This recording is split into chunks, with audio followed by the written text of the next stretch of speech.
Mystery fam, it's your boy TJ. We back again, and today I got another NECA review for you, and this time we're going to do our first ever Retro NECA. Now the Retro NECA is a little bit different than the Ultimate. They're usually a bit taller. We're going to be doing this, the Wes Craven's New Nightmare. I think I just knocked something over. We'll find it in a minute. Now, like I was saying, the Retros are a bit bigger than the Ultimates. They have a bit more detail, and they also come with like real fabric as opposed to the plastic rubber mold type deal that comes with the Ultimates. Now this figure specifically doesn't come with much. He has the hat. Oh, we lost the other head. That's what we lost. This really awesome trench coat, which I probably should have took off the guy to show you guys, but it is actually a bitch to get on him. So if you do buy this figure and plan to open him and put him, you know, display him, getting the coat on him is probably the biggest negative with the whole figure. But other than that, this is like primo. Now let me try to find that head for you guys. Found it. So he comes with the demon head here that we have. Has this really sick eye sculpt.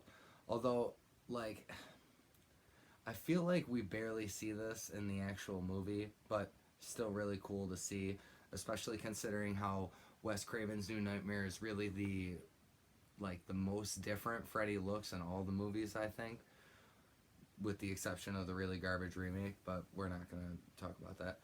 So, get a little close-up on Freddy here. The paint job looks just sick.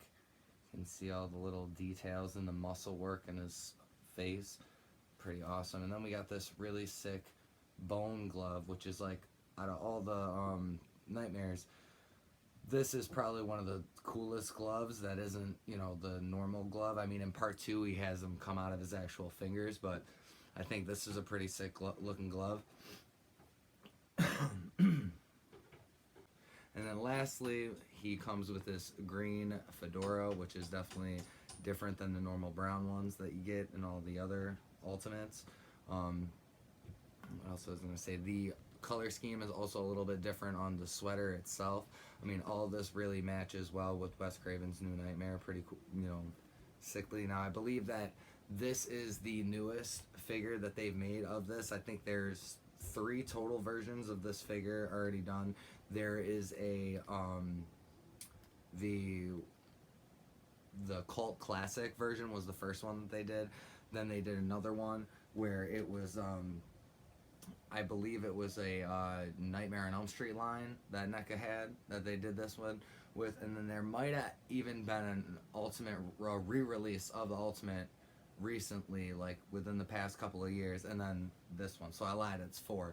But this one is definitely super sick. I love this figure. I totally recommend getting it. And then also with the retros, they come with this really sick artwork, as you guys can see. And this one is done by Devin Whitehead of Cavity Colors, and they make some pretty cool t-shirts. You know, check them out on Instagram. But this artwork is just dope. Although, where is Rex? Come on. That would have been the accessory to like top this figure off, but who knows? Maybe when NECA does like a box top Ultimate, that's what I call them, the ones that with the flip top. I call them box tops. But maybe once they do one of those, we might get a Rex accessory. That would be super sweet. Anyways, that's all I got for you for this one. As always, you already know, like, share, subscribe. Mystery is fam. Thank you.